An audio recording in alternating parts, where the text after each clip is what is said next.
Tawagin natin yung una is analytical method. Yung analytical method, more on analysis siya. Tapos pareha siya ng approach doon sa nauna nating topic.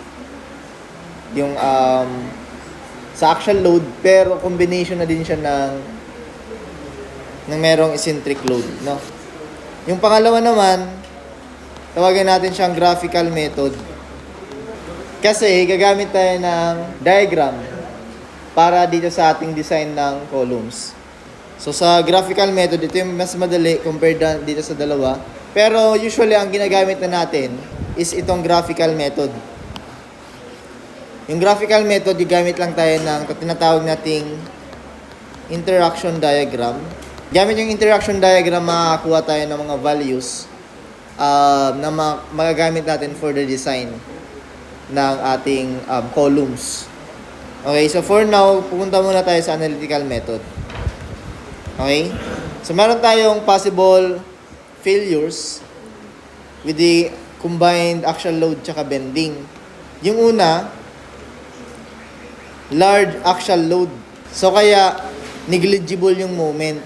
Kapag napakalaki ng axial load natin, tapos kaunti lang yung eccentricity, usually na-neglect yung moment. Kasi yung force na PN or yung axial load, napakalaki na nagkukos lang siya ng crushing of concrete. Pangalawa naman, meron tayong large axial load and then small moment. Yung entire cross section is under compression pa rin siya, no? Failure under this condition occur by sudden crushing of a concrete with all bars are in compression. And then we also have large axial load with moment bigger in bars. So, the far side in tension has not yield. A failure occur by crushing of concrete. So, yung mga failure nito is halos pare-parehas lang, nagka-crush lang yung concrete. Kasi yung load natin, usually, pababa lang naman. So possible na mag-crush siya, o kaya naman, gamit itong moment natin, mag-crush pa rin siyang pag ganito. Okay, we also have balance condition. Yung tensile side natin, tapos yung concrete, sabay nag-failed or sabay nag-yield. Kaya, nasa balance condition tayo. Panglima naman, large moment, kaunti lang yung axial load. Kaya, yung tendency, makakapag-yield pa yung bakal. Kasi yung tension or yung moment yung mas malaki. Tapos, meron tayong pure moment, no axial load, fails as a beam. Ibig sabihin, yung kabuuan natin na beam, ma-fail. Or lahat ng components. Dito sa mga nauna, kapag yung axial load mas malaki, usually, magkikerry niyan is yung mga concrete. Kaya, concrete parati yung nauunang mag-fail. Unlike dito na mas malaki yung moment natin, yung mauunang mag-fail is yung steel. Pero kapag moment lang yung present, tapos walang axial load, which is impossible naman, kasi usually sa columns, parati yan merong axial load. Pero kapag ganon, yung kabuuan na beam, yung mag-fail natin. Okay, so, under the analytical method, ang isolve po natin, we have the balance condition. So, for these columns, meron tayong PU, di ba? This is the ultimate or the design axial load. Pero, dito sa analytical method, ang isolve natin is yung tatawagin nating PNB, Philippine National Bank. Hindi, ito yung balance axial load. Yung balance loading condition or yung balance axial load or yung mga loads under balance condition, ayan yung magiging basis natin kung ano yung magiging type ng failure ng ating columns. Kunyari, sa part ng ito, we have compression controlled. Kapag compression control daw po, yung mga solve nating balance eccentricity, galing doon sa balance condition. Kapag yung eccentricity na ibigay is mas maliit dito sa balance condition, yung ating column will fail in compression. Ibig sabihin, mauuna yung concrete mag-fail kasi mako-compress ka agad mayroong compression failure. Unlike dito, kapag yung eccentricity natin is mas malaki sa balance condition na eccentricity, mag-fail naman yung columns natin under tension. Or, mag-fail una yung mga bakal compared doon sa concrete. So, ganito yung magiging sectional view ng ating PNB tsaka yung ating EB. Okay, so from, kunyari, ito yung E. Ito yung value ng PU or PN. Meron tayong eccentricity. Yung eccentricity is mas maliit compared sa eccentricity balance. Ibig sabihin kapag ganito yung lumabas, nasa compression controlled tayo. Parehas lang po yung magiging reduction factor natin. We have 0.65 kapag compression. Kapag naman tension controlled, we have 0.9. Okay, kapag naman mas malaki yung eccentricity natin sa AB, ibig sabihin nito, nasa tension controlled tayo.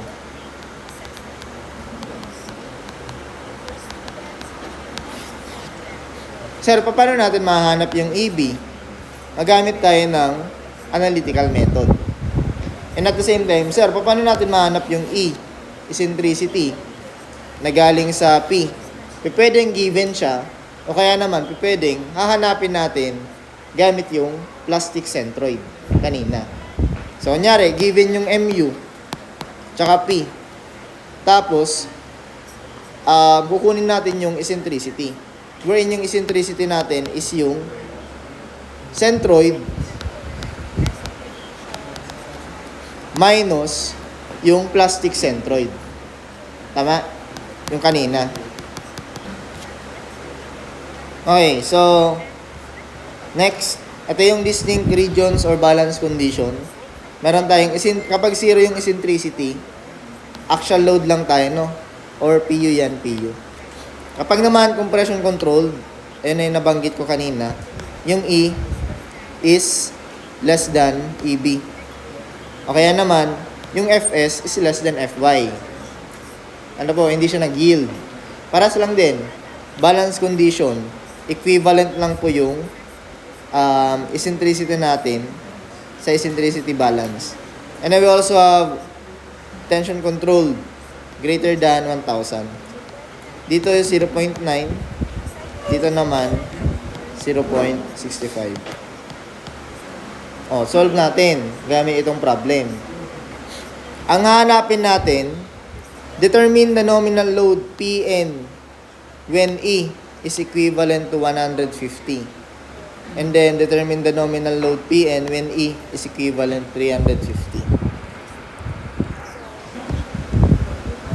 Ang una natin gagawin, isosolve natin yung value ng eccentricity, EB.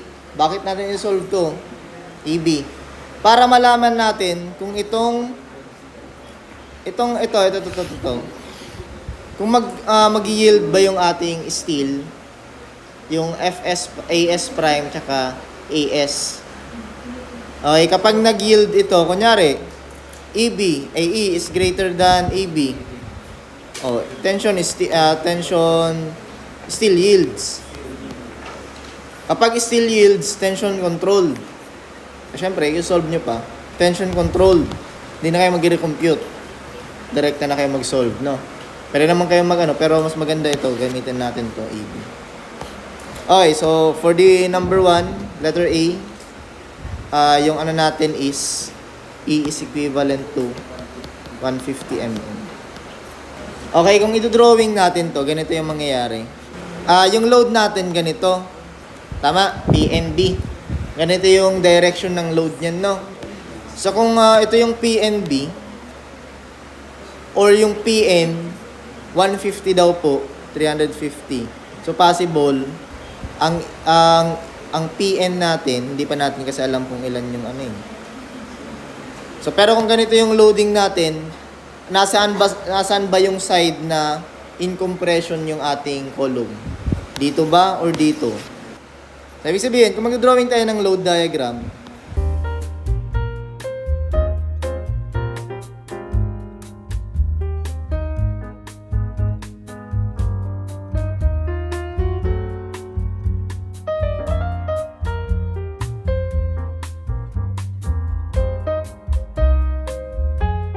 so, itong CC, meron niyang A over 2.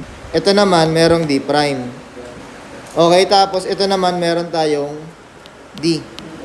Imagine nyo, binaliktad ko lang nga, pinahiga ko lang. Magiga din kayo. Dali.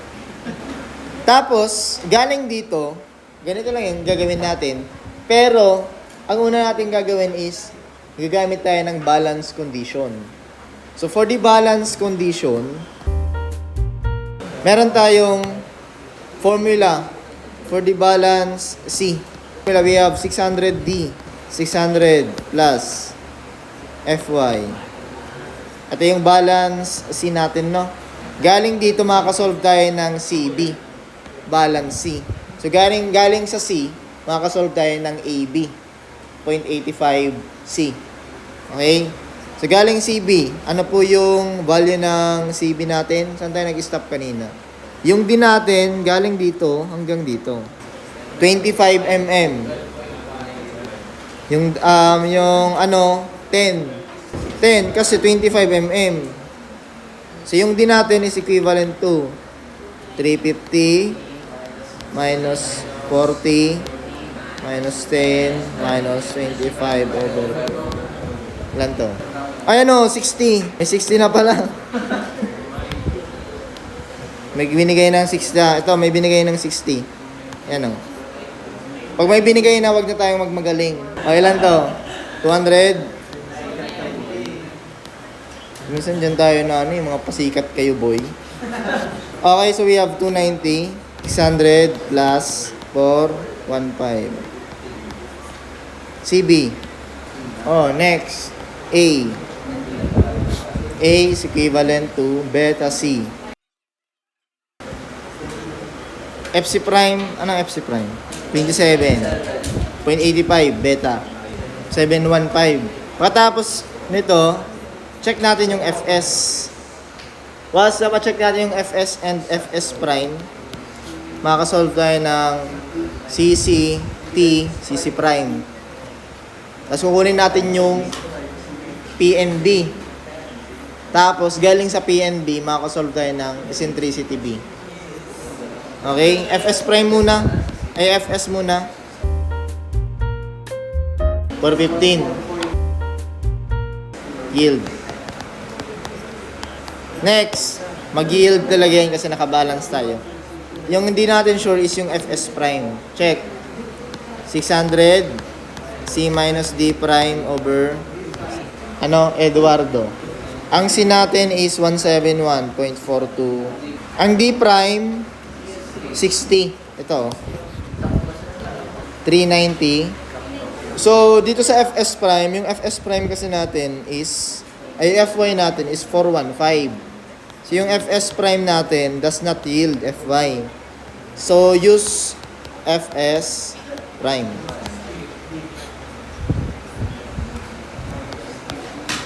Tapos, after nito, mag-solve na tayo ng C, CC prime, tsaka T. Okay, solve natin. C muna, CC. 0.85 FC prime, AB. Pag-solve, yung A natin, ano yung A natin? 145. Yung B natin, 350, 300. 300, ito na yung B nyo. Ito yung D nyo. Binaliktad lang nandito yung load. So, para sa CC, we have 1,003.300.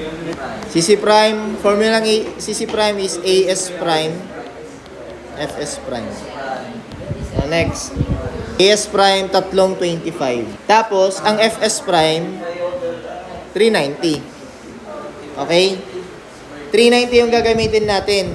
Pero, kunyari, nag-yield. Ang gagamitin natin, FY.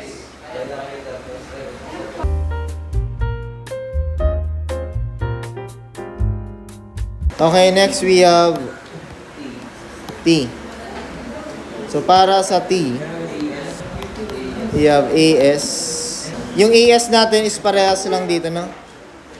Kasi tatlo lang naman, tatlong 25.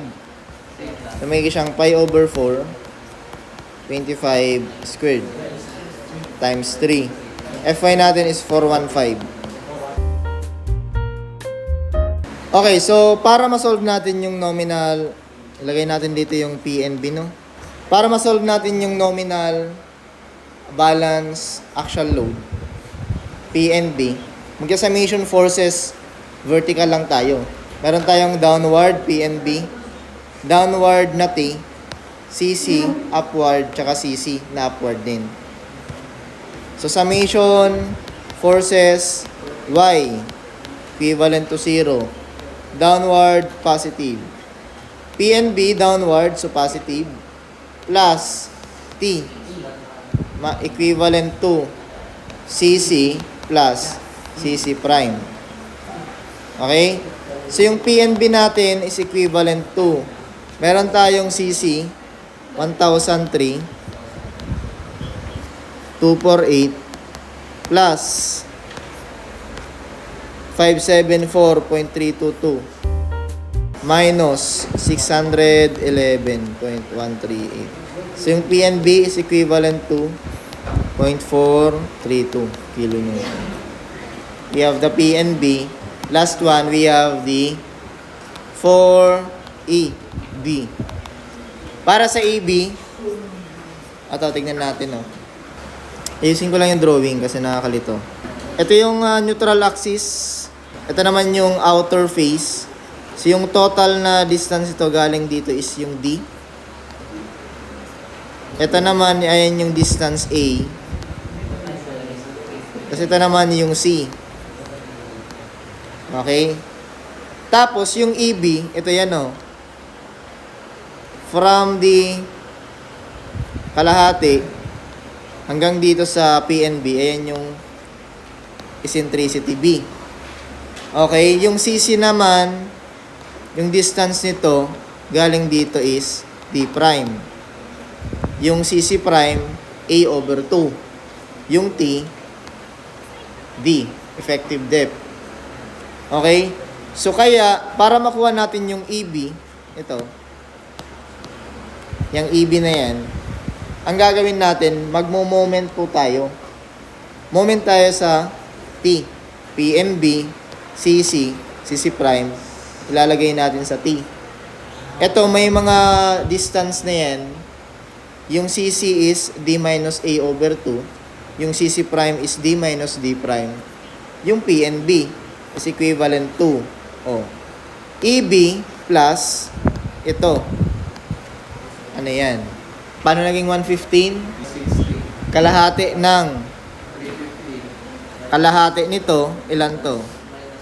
Bawasan natin ng 60. Ito 115.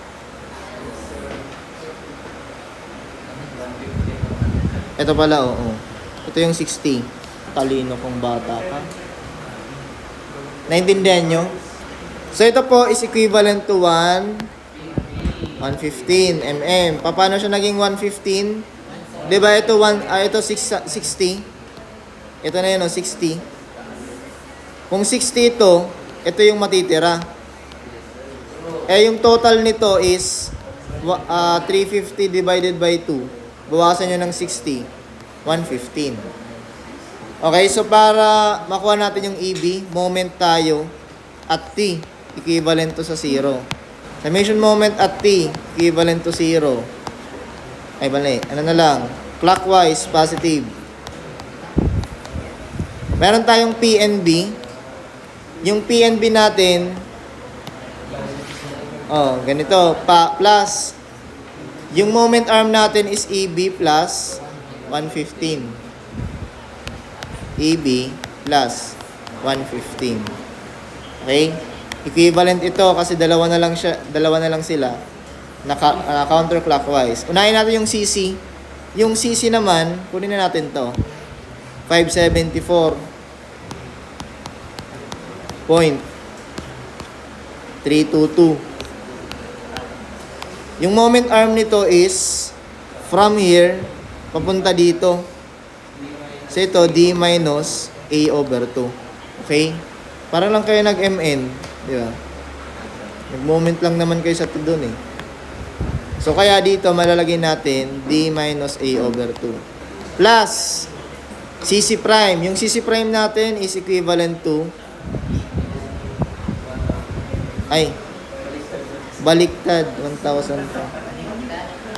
Tapos, 574.322. Ito namang CC prime, ito. Yung distance naman nito galing dito sa pinakalabas, D prime. Bawasan natin ng D para makuha natin tong kabuuan. So, D minus D prime. Okay? D minus D prime. Parang doble lang din. Oh, meron na tayong D. Yung D natin is equivalent to 290. Tama? Yung A natin, ito din po. We have A. 145. O, tama. 145. We have 290. Tapos 60. Ilan to? Next. Dilatory. Yung PNB pala natin is 966. Ay, 96. Ilan po ito? 247 ang EB. 247.097. Yun, tama.